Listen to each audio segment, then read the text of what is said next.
sa Balero na kilalang surfing spot. Ang magkakaibigang ito galing pang Germany. Just to make some holidays and go surfing. Okay. Yes, it's cool. Ang ilang surfer daw talagang inaabangan ang mabagyong panahon. Suggest na rin po kami ng mga weather sa internet para malaman namin kung anong date yung pwede namin mag-surf. Dito ng bagyo, maliit pa po yan. Pag-ibang barara sa mga nakaraan na mga alon. Nagbabawalan ba natin sila? Na As much as possible, tagang bawal, no? Kaya lang, siyempre, mas gusto nila yung ganyan, thrilling kasi. yeah. Pag hindi naman ganyan ang panahon, wala ka naman makikita surfer. Pero ano pong ginagawa natin kumbaga precautionary measure? Kaya ba, no, meron tayong Baywatch dito. Actually, naka-station sila diyan. May mga surfer din sila. Ang iba naman, swimming naman ng pakay, gaya ng mga flight attendant na ito. Di ba kayo natatakot? Ang lakas na ng alon. Di ba masarap maligo eh? Enjoy po kasi. Hindi ko natatakot. Hindi naman po kasi pumupunta sa malalim. May mga lifeguard naman na nakabantay. Nagpulong na kaninang umaga ang Provincial Disaster Risk Reduction and Management Council, bahagi ng paghahanda sa paparating na bagyong Wani.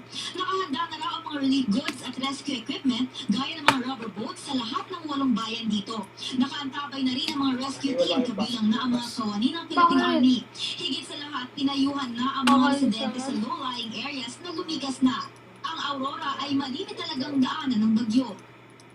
Huwag na nilang antayin ang dumilim para sila maganda. Alam naman po natin na alas 8 ang landfall. Napakahirap gumalaw paggabi na. I think they should move in a higher ground, especially doon sa nakatira sa low-lying areas natin. At malaki po yung volume ng tubig, ang ulan ang nadadala dito sa ating lalawigan.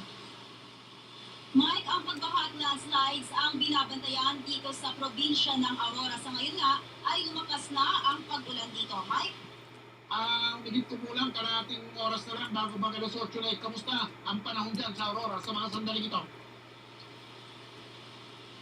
Yes, Mike, habang kumakagat nga ang dilim ay lalong lumalakas ang pag-ulan dito sa Aurora. Kaninang hapon nga ay lumakas yung alon, pero gaya nga ng nakita natin ay marami pa rin nagising. Pero ngayong gabi na ay talagang ipinagbabawal na yung paglapit sa dagat. Mike? Maraming salamat kay Aldins. Kailangan po maoperahan si dating Pangulo at ngayon Kongresista Gloria Macapagal Arroyo sa lalong madaling panahon po yan. Ayon sa kanya mga doktor, posible raw na maparalisa ang dating Pangulo dahil sa iniinda niyang sakit kung hindi siya agad maoperahan. Mula sa lungsod ng Taguig na katutok, ito ang konsulta.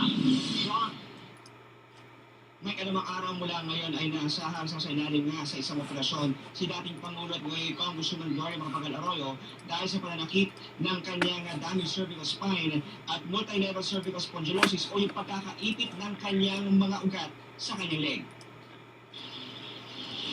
Sa ipinalabas na medical bulletin ng St. Luke's Medical Center sa Taguig na binasa ni Dr. Juliet Cervantes, Dr. Representative Gloria Macapagal Arroyo, lumabas daw sa kanilang pagsusuri na ang pagdala ng pagkaipit ng ilang ugat sa spinal cord at pagka-misalign ng cervical bones sa kanyang batok ang nagdulot ng matinding sakit kay Ginong Arroyo kahapon. Hindi na naka-align yung kanyang cervical bones at naiipit na yung mga ugat na nagpapadala sa muscle split. We suspect that this attack was probably induced by her continuing to work countless hours despite her stresses. Lumabas sa eksaminasyon, meron ng iniindang panghihina si Representative Arroyo sa kanyang